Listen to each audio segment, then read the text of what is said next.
In the last hour, here's what we've learned from investigators. They say a family friend is who first called to report Watts missing, and they went out to the house on a welfare call after they couldn't get a hold of her on Monday afternoon. I think the media interest in part, and the public interest in part, is driven by the fact that they're a beautiful family, a young family. Interest is only heightened in this case as more time goes by. Tonight, police issued a missing endangered alert for Shannon Watts and her 2 daughters. Her husband says she's been missing since Monday morning. And a lot of you have been very active on Facebook tonight, reposting family pictures and hope that someone out there saw something. Shanann's life is so accessible through her Facebook page. You can spend hours scrolling through there and feel like you know who she is, which makes you care, right? When a person is no longer just a statistic or a data point, you can empathize with her and her family, because you look at her kids and you see your own kids, or you look at her house and her dreams and you see your own house and your own dreams, and then see how quickly it can all be put into jeopardy.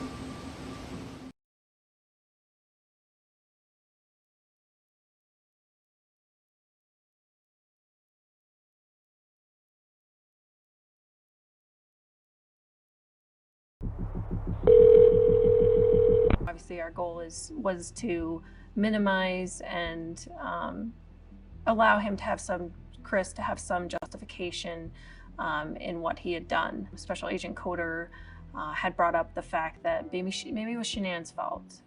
You know, it's common in these types of cases that there's some victim blaming, so that it's easier for the suspect to say, yeah, it wasn't all just me. Like, I did it because they pushed me to it, or I was forced to do it, or some other reason. So we definitely knew Shanann was the stronger personality of the two.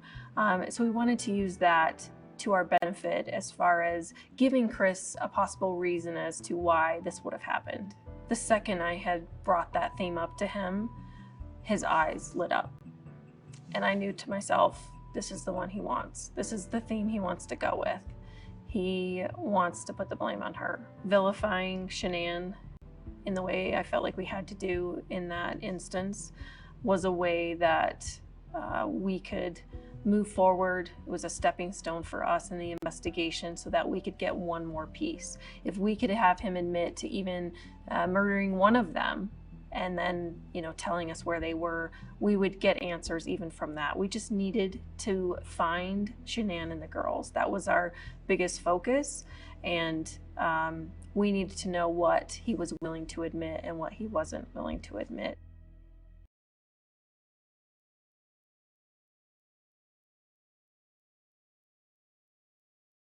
I think people are obsessed with the Chris Watts case because it's the classic perfect family, the family that has all these wonderful Facebook videos and they look like this happy, loving couple and they're the people next door. And then this horrific crime happens and it's a mass murder and you just think, how did this happen? What made this guy do this? Chris Watts has been referred to by some experts as a family annihilator. He just wanted out. He wanted to be a single guy. He wanted to get rid of the baggage of his wife and children. That's what he saw it as, because I think he's a sociopath with absolutely no remorse. So he didn't see them as people. He just saw them as, you know, things and needed to get rid of them. He identifies 2 large oil tanks, one that he had put Bella in and one that he had put Celeste in. And then identifies a bald spot in the grass where he had buried Shanann and their unborn child. Most of these types of people are males in their 30s. A lot of them commit suicide after they kill their families, and he didn't. And I personally don't ever think he had any intention of committing suicide. I think the fact that it came out later that he had been talking to his mistress about the fact that he's in the final stages of divorce, I think he planned on getting rid of his wife somehow. They'd filed for bankruptcy, so there were obviously financial problems.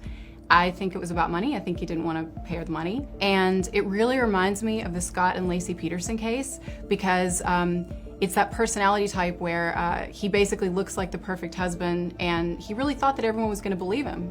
Often guys like this too, like Chris Watts, like Scott Peterson, they have a lot invested in appearing to be the good guy, the nice guy, the good husband. And so they don't want to be discovered. They don't want the dark side and the fact that they're cheating and doing these things to be discovered. So they'll go to any length to cover it up. And a lot of these guys have no history of domestic violence, and they seem like the nice guys, so it's really scary. The question of why women are obsessed with men like Chris Watts is something I've wondered about for a long time. Every time I read about prison pen pals and things like this in general, I think there's an element of wanting to experience danger, maybe, in a way that feels safe. I think some women have this fantasy that this guy who's such a terrible person is going to turn into this wonderful guy for them. It goes back to women were obsessed with Charles Manson and Scott Peterson. Ted Bundy had groupies. So it's something that's been going on for a long time. I think that Chris Watts would have confessed because he made a lot of mistakes early on. Also, his behavior was extremely odd, and I know that that's not enough to convict someone on, but it is enough to alert the police that they need to be looking at this guy.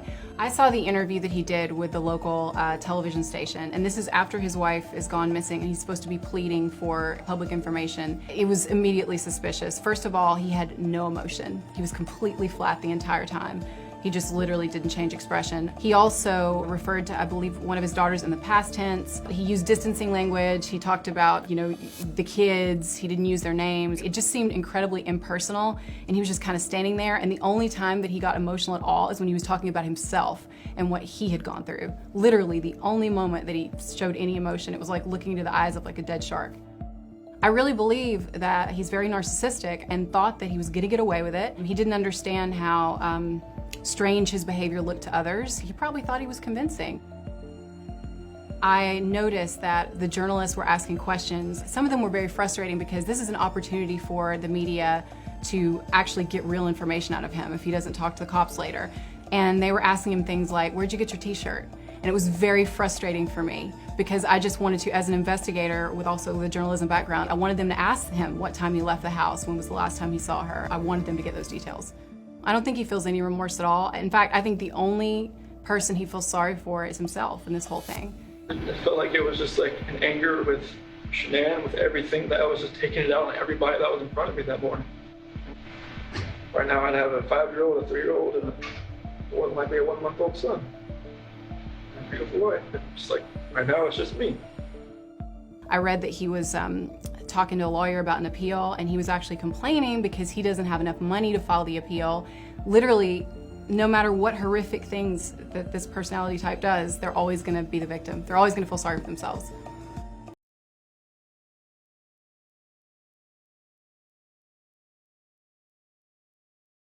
Sits in a jail cell with a bank account that's probably close to zero. He was fired from Anadarko on the day of his arrest. He declared bankruptcy back in 2015, and his HOA was coming after him for unpaid dues just months before he killed his family.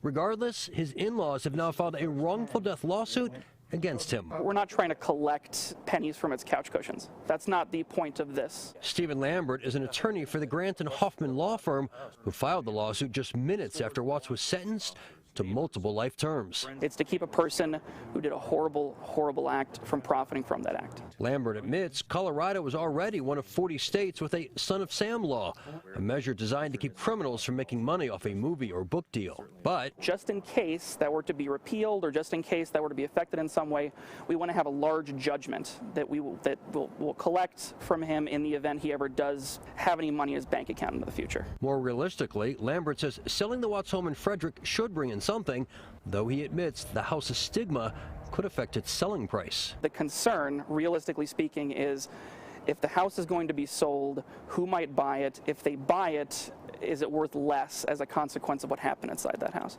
So that is a very real concern. But Lambert hopes the life insurance policies Chris Watts had on his family through his job might pay out to Shannon's parents, because he admits there may be nothing to collect on just a wrongful death judgment. The wrongful death, to a certain extent, is almost symbolic. It's to honor the fact that he did not only kill his wife, he killed his 2 daughters, Bella and Celeste, and he killed his unborn son, Nico. Now, the Weld County District Attorney has filed his own motion seeking nearly $42,000 in restitution from Chris Watts, but who knows if the county will ever be able to collect any of that. The interview process can make or break a case. We can spend years working on a case and then we get our suspect. And if we don't take the time to actually find out who that person is, develop themes of trying to get them to confess or making it easier for them to tell us what the truth is, the whole case could be lost. I mean, we could have tons of physical evidence, but jurors want to know that this person admitted to it too.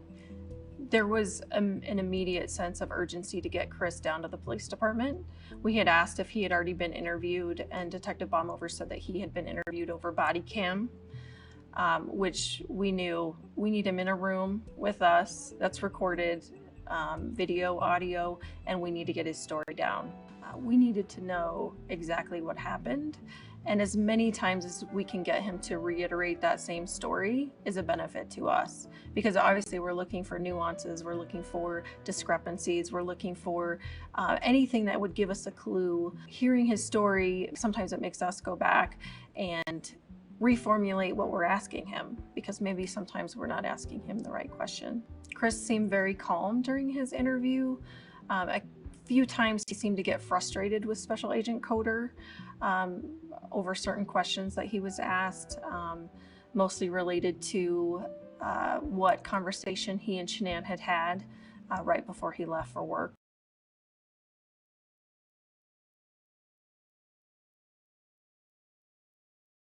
Definitely explored the fact that Chris's father was at the police department at that moment.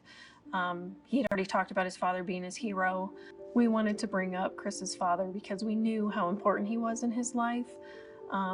We knew that Chris, if he was honest with anyone, it would probably be his father. He trusted his father. That was very clear to us. He thought the world of his father. So we wanted to let him know, like, your father would want you to tell the truth too. Can I talk to my dad or something? Absolutely. Come. Do you want to bring him in here? No, I just need to talk to my dad. Like, I flew across the country. I can't. How about this? If we brought your dad in here, would you please tell him what happened? When Chris asked to talk to his dad, it was immediately concerning for Special Agent Coder and myself. We didn't know where Ronnie's head was. We didn't know if Ronnie was out in the lobby upset, if he was like, why is my kid back there so long? If Ronnie would come in and, convince his kid to get a lawyer and, leave. And there were so many things in play at that moment that it was such a risky move. And we had to really make a split-second decision on whether we could allow Ronnie back into the interrogation room or not. There were extreme risks for us as far as allowing Ronnie to go into the room with Chris. We didn't know if, he was going to be a protective father. He was going to tell him, get a lawyer, you need to leave, don't tell them anything. We had no idea what we were stepping out of and into. After we decided to allow Ronnie into the room, Special Agent Coder and I went to talk to Ronnie in private ahead of time.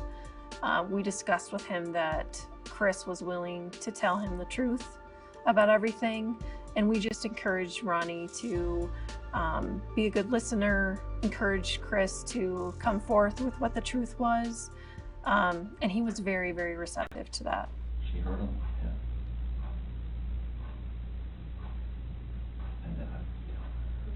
Well, no, not her. You're her. I can see, like, she's not. Well, choking her girl. Did she kill him? They're blue. Both of them. Yeah. She choked both of them to death. I freaked out to the champagne. It was pretty much gut-wrenching to hear Chris talk about the fact that he murdered his wife to his own father. I didn't think Chris would actually admit to anything to his father. I had hoped he would, but to actually hear that come out of his mouth was shocking. It was the theme of Shanann doing something to the girls that I had just given him prior to leaving the room, but I felt like we were making progress.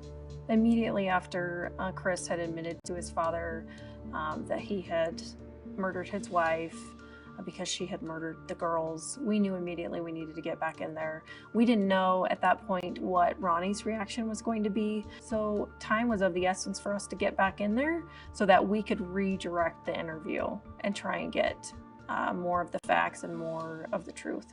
That was one of the things that struck me, was that Shanann was buried in a shallow grave and the kids were separated and discarded in tanks. Not sure why you wouldn't keep them all together, but I think psychologically that probably says something about him separating all three of them. It tells me that, we look at organized criminals versus unorganized criminals, that, that it might not have been as planned out or structured or ill-structured crime scenes. I don't know how long he had planned it, but things psychologically, when we look at some of these crimes, we look at their behavior. Why would you separate the family like that? I think all the investigators that had anything to do with this case had some kind of unanswered questions that nagged at us, which is also why the investigators went back and interviewed him, to get some answers, to finally get some closure. Chris Watts killed his wife and 2 daughters. How you doing? How's it going? See how his own words exposed the truth. Capturing Chris Watts.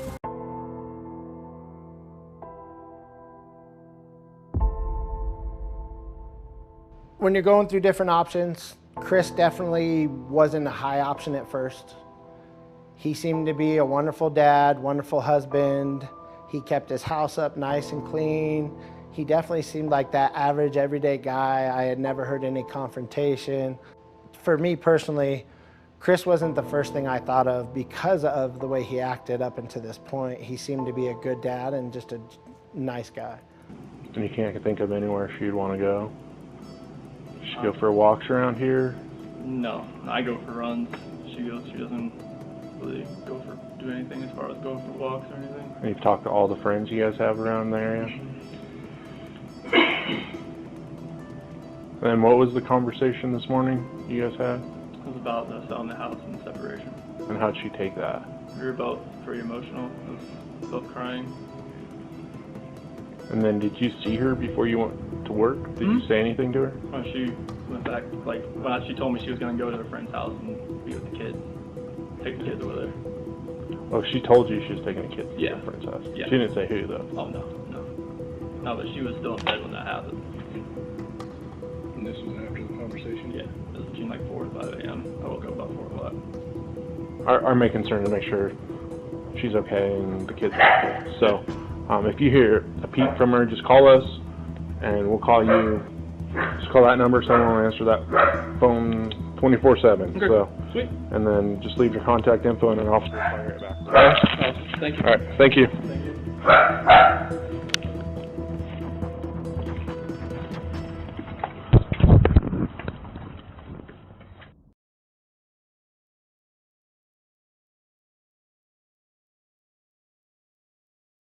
A rip from the headlines feature.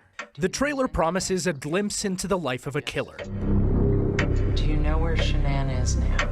No. The family of the victims say the movie is more Hollywood than reality. If people are wanting to watch in order to see an accurate depiction of their daughter, son-in-law, and grandchildren's lives, they need to look elsewhere. Speaking through their lawyers in Greeley Wednesday, the parents of Shanann Watts say they were never consulted about the making of the Lifetime movie that premieres next week. And they want people to know that, at least from the advertising that they've seen, the trailers that they've seen, the pictures that they've seen, that's not an accurate portrayal of their daughter, of their grandchildren, or even of Chris Watts himself. Chris Watts was convicted of murdering his pregnant wife Shanann and their 2 young daughters, Bella and Celeste.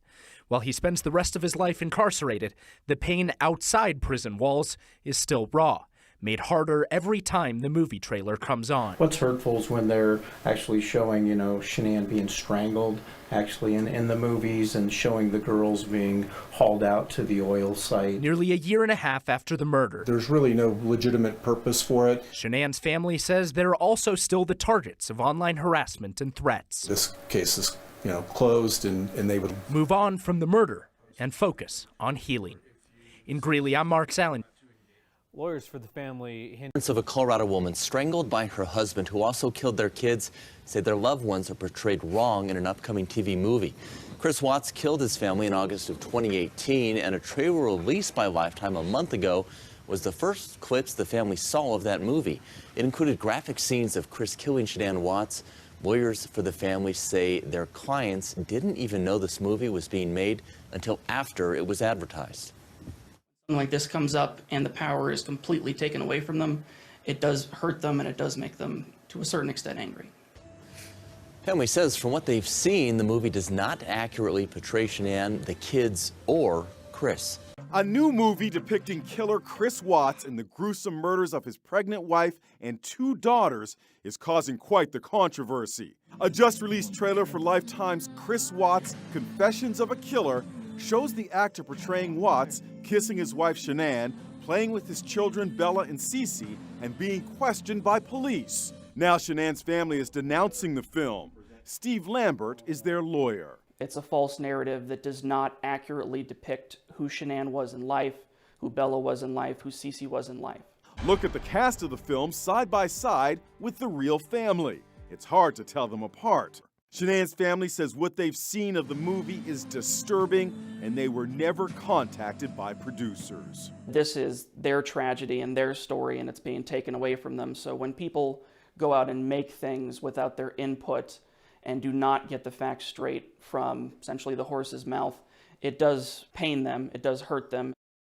Long after the memorials fade away and the cases close, the clicks can be haunting. There have been a number of instances of people reaching out to them, threatening them anonymously. A year and a half later, lawyers say Shanann's family still faces threats and conspiracy theories targeting them online. Say that, oh, Chris really wasn't the killer, it was X, or, his original confession was the true confession and Shanann did have a hand in this, or there's some sort of conspiracy going on to it. That kind of stuff bothers them a lot. They've turned to an organization called the Honor Network for help. We've got roughly 300 or 400 volunteers active at any given time. And we create kind of a mass flagging circle. Honor Network was created by Lenny Posner, the father of one of the victims of the Sandy Hook shooting.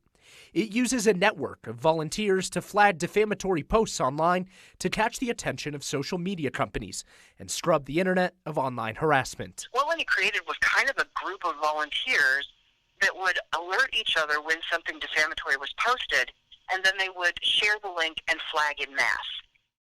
An army of volunteers ridding the internet of one harassing post at a time. The Honor Network has been immensely and immeasurably helpful when it comes to online bullying and harassment. It was extremely important for Special Agent Coder to dig into the reason behind their emotional conversation, or what exactly was said. Chris had filled out a written statement about what was said, and it was very interesting because Chris wrote probably a paragraph about packing up for work that day, loading his truck, things like that. Pretty much one line about his emotional conversation with his wife, and then another paragraph of what he did after that, going to work and things like that. So we knew the important stuff is with this emotional conversation that he is neglecting to talk to us about. A rip from the headlines feature. Do you intend to answer truthfully? Chris. Based on a gripping true story. I love you. Oh, come here. Do you feel safe? Munchkins, hey. Out in the light? Tell us what happened. Is this the place? Those girls are my life. Daddy knows. Chris Watts, Confessions of a Killer.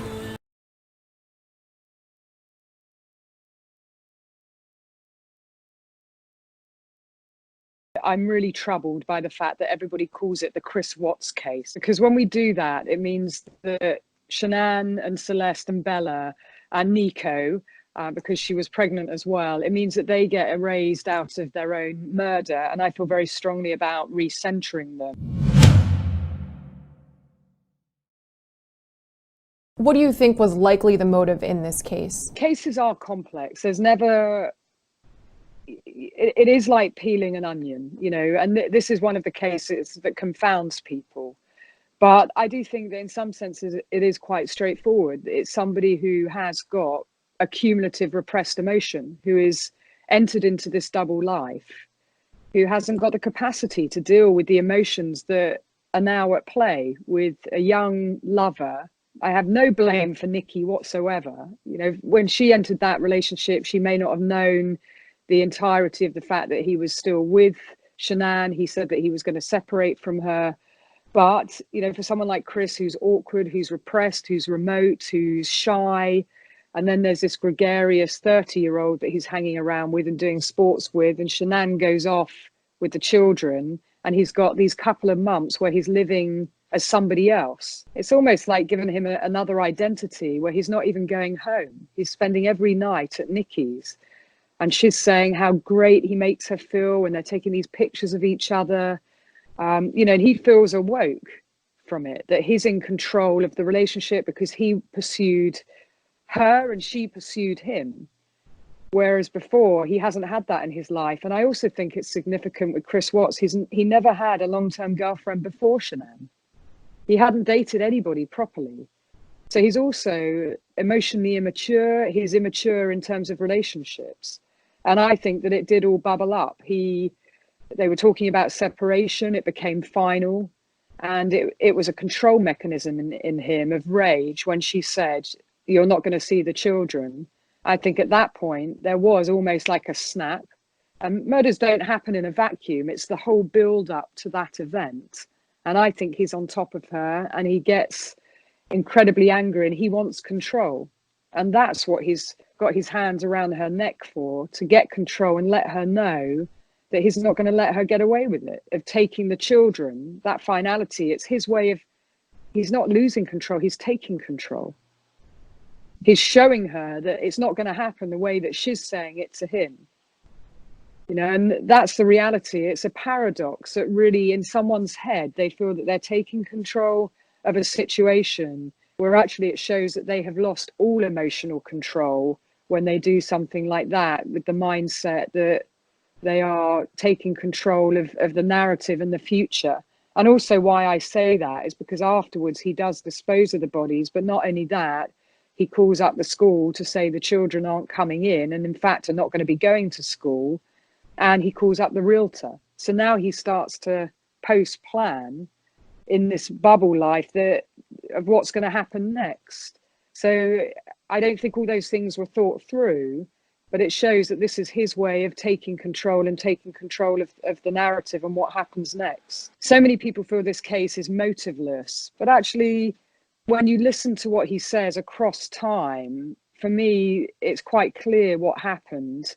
And it's quite clear what happened on that night. And we do know, certainly from all of my research, that separation is a high risk factor for serious harm and homicide, as is strangulation, as is finality, and when there are arguments about child custody.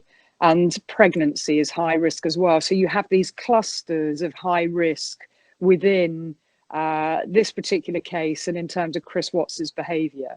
These cases are rare, as you said, but are they common in those cases that we see to have an affair that's maybe a motivating factor? Well, I don't think the affair is the motivating factor, but it certainly talks to this double life that he was leading. And double lives, I've worked many cases where people have lived double lives, and it creates huge stress because you're trying to maintain two separate identities as such, and that creates a lot of pressure and stress.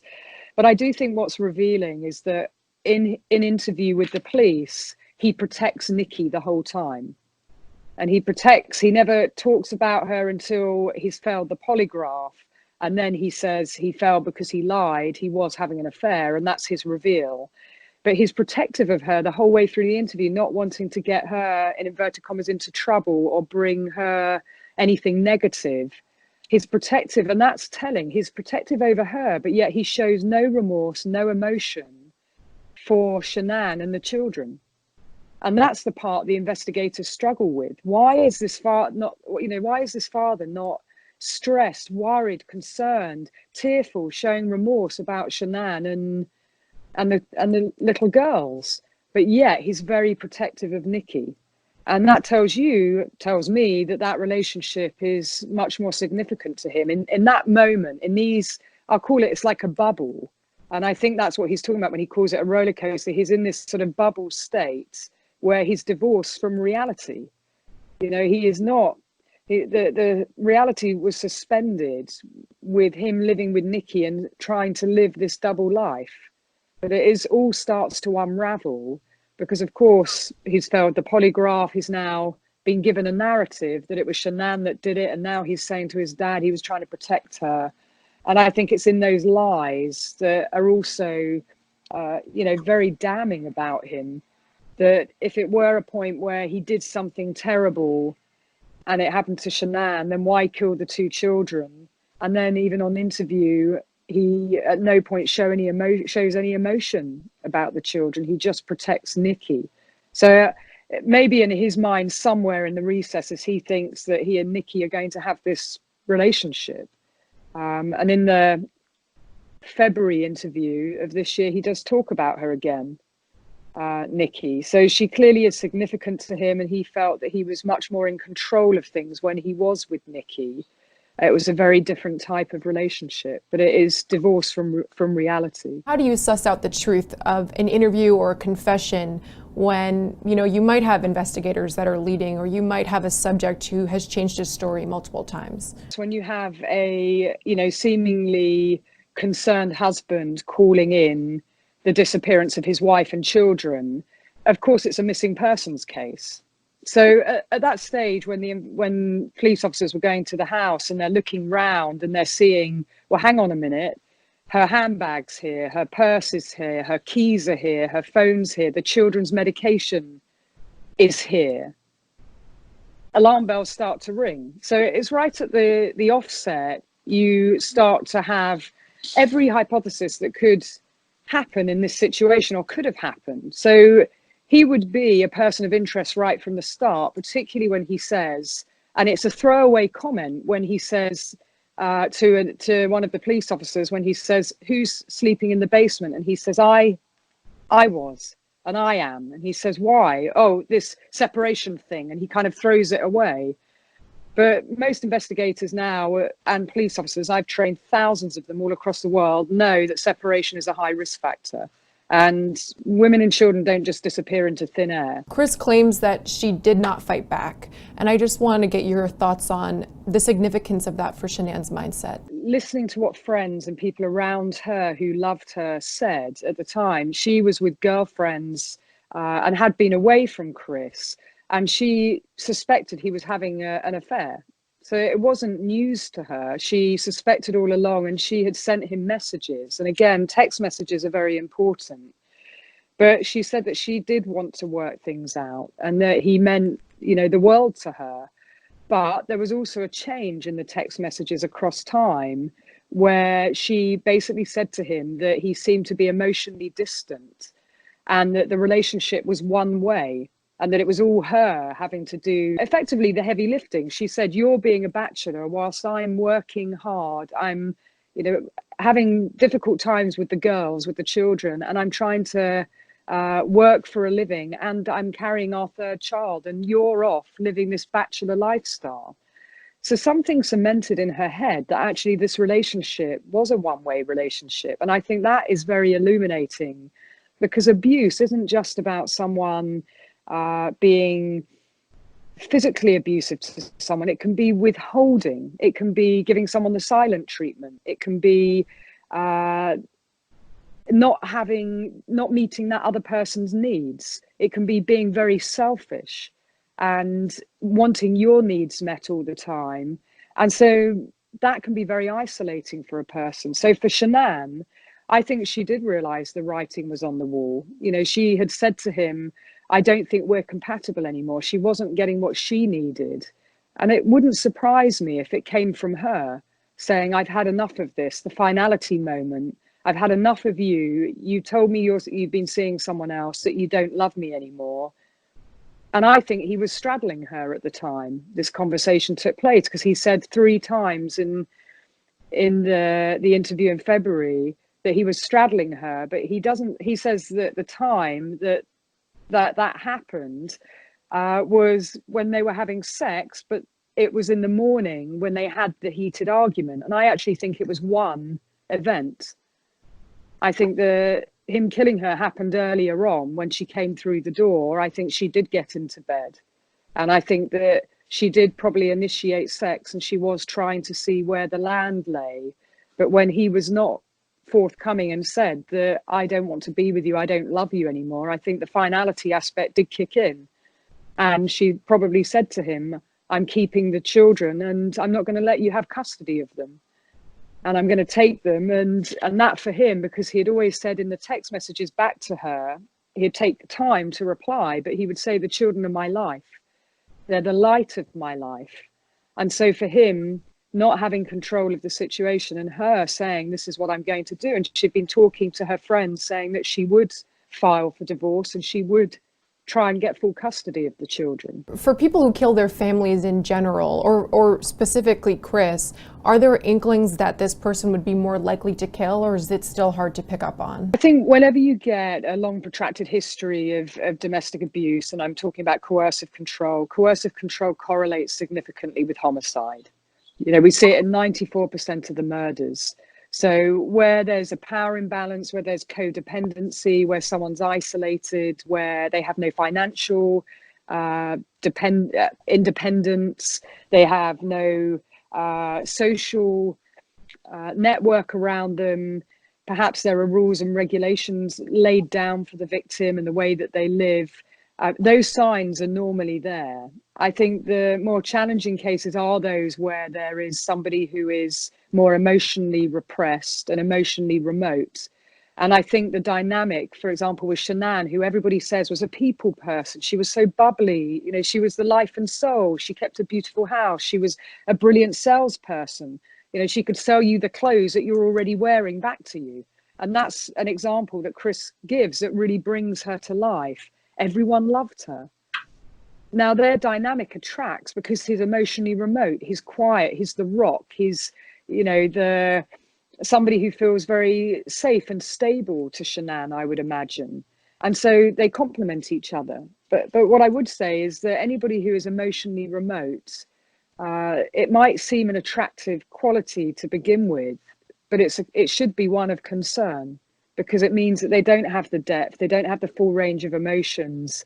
And it means at some point those things are going to bubble up to the surface. And it might not be in terms of a homicidal event, but normally when it happens, it's not good to be around. They're kind of like smoldering volcanoes. We started talking about how can we reframe the case to make sure it's about remembering Shanann and her children and not referring it to the Chris Watts case. How can the media, how can the general public do a better job of doing just that, of remembering Shanann and her children?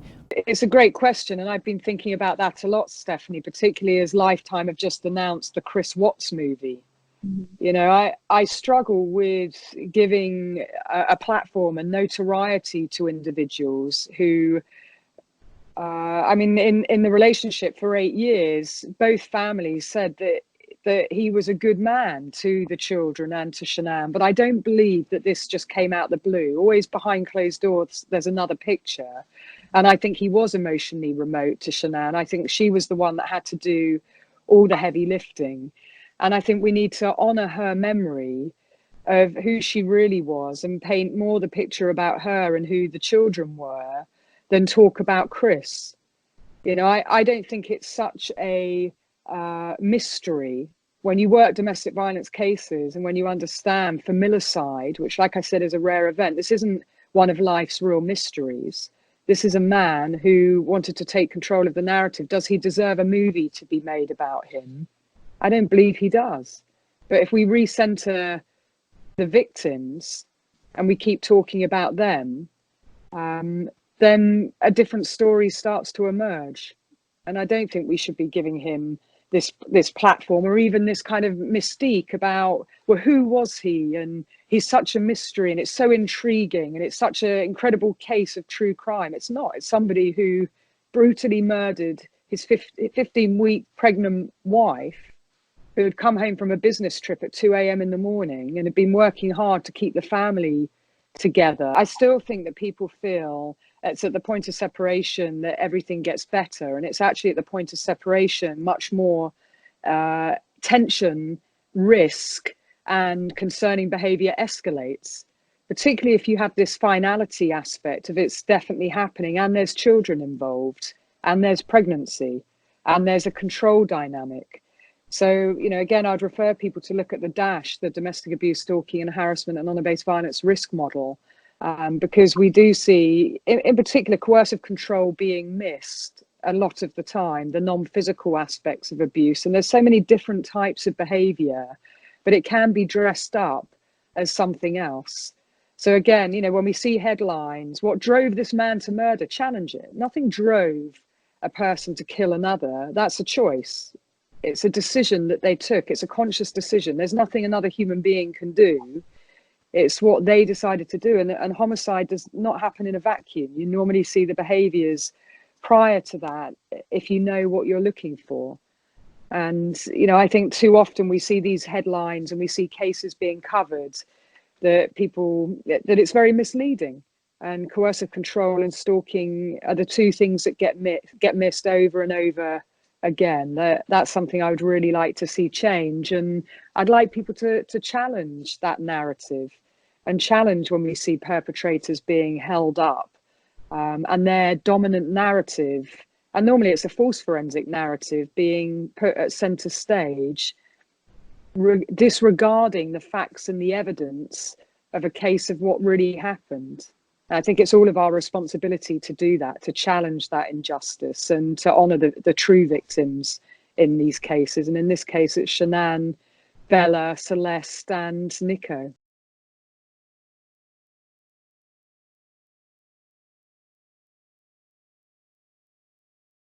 Dear Sherilyn, I arrived at the Weld County Jail the night of August 15th.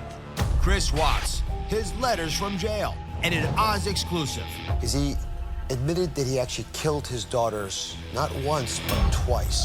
His words, his details, his confession. When he put his hands on her neck, he couldn't let go. On today's True Crime, Colorado dad Chris Watts horrified the country when he confessed to brutally murdering his wife, Shanann, their unborn son, and their daughters, Bella and Celeste. Now, in his series of prison letters, he's revealing shocking new details about his crimes for the first time. Today, I'm sitting down exclusively with the woman who received these letters from Watts, so we can understand, why would a father do this? Watts was sentenced to life in prison, leaving Shanann's devastated family and friends with so many questions. In search of answers, recently retired grandmother Sherilyn Cadle approached Watts to take part in a book she was writing about the case. Surprisingly, he agreed. The result? Startling new first-hand confessions Watts made to Cadle in letters and during visits she made to him in prison.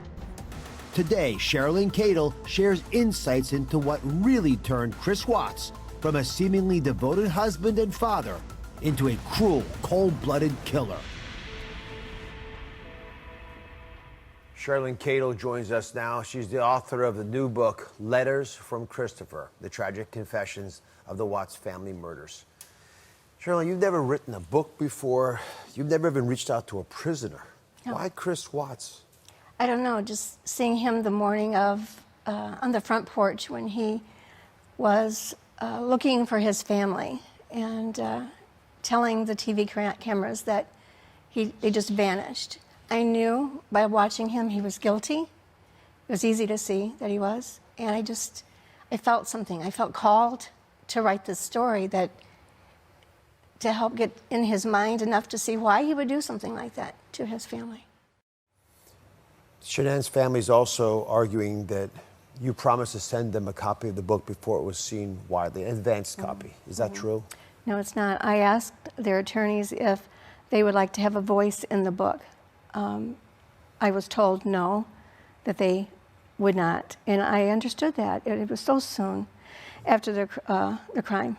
My heart hurts for those people. So I understand anger and upset, but I told him if she didn't want to have voice in the book, that I would not be letting her read the book before. And so that's the way we left it. They never got a hold of me again.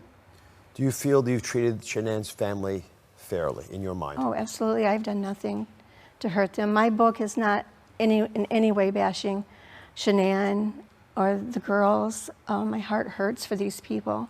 I have nothing in the world against them in any way.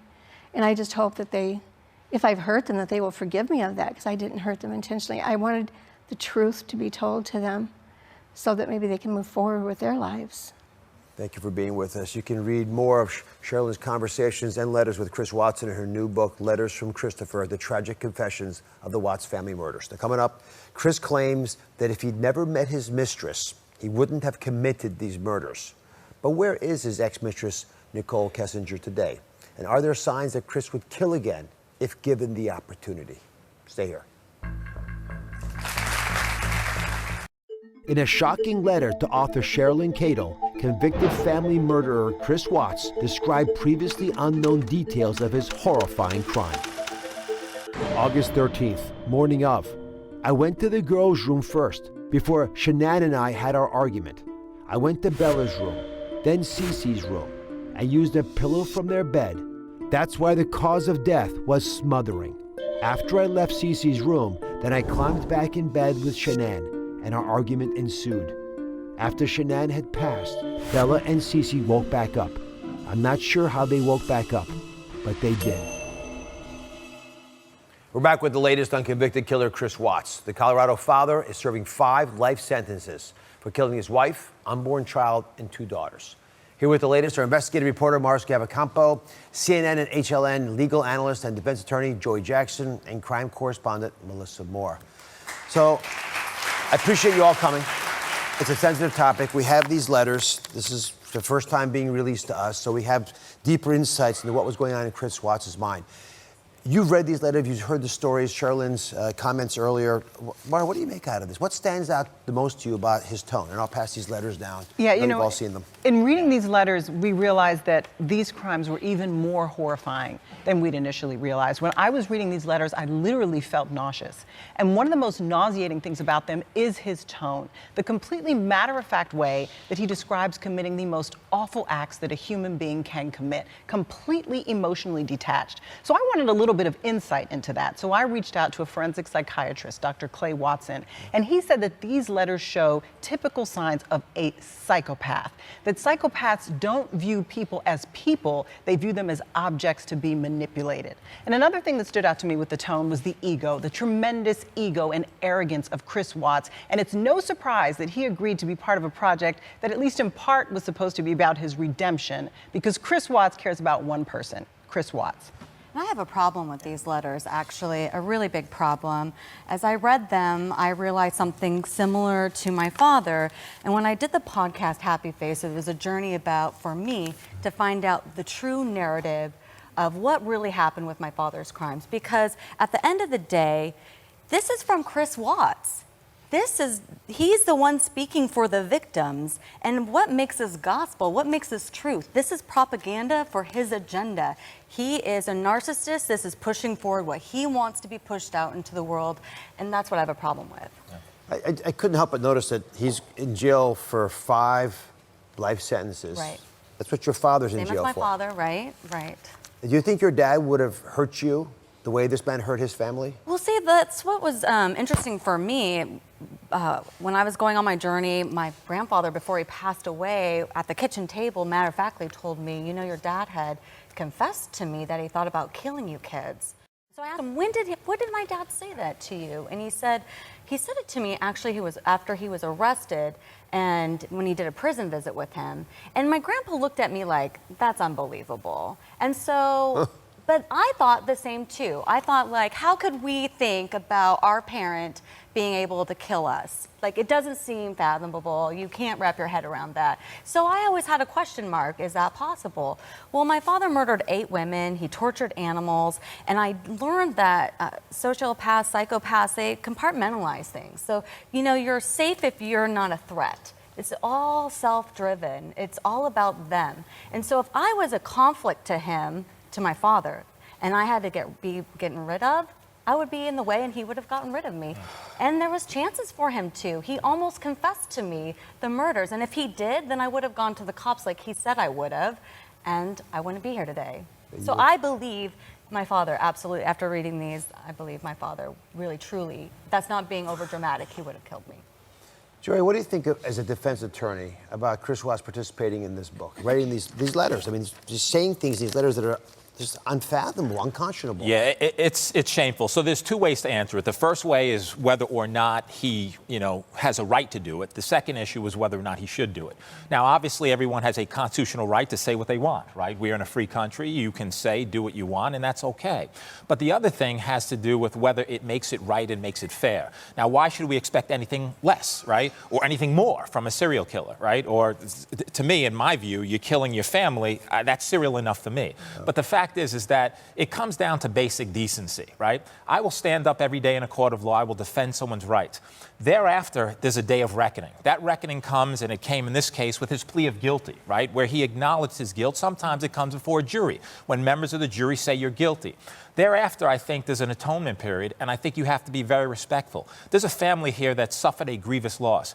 Unimaginable, a 4-year-old, a 3-year-old, she's pregnant, he kills his wife. How could you do such a thing? What kind of human being does that? And then to come out, and to your point about speaking about it, like, it's you and I just having a conversation in the park. What message does that send? I think it sends the wrong message. I think it's not fair, it's not appropriate, it's not right, and I think it further condemns him. And so he's serving 5 life sentences. You know what? If he could serve more, it should be.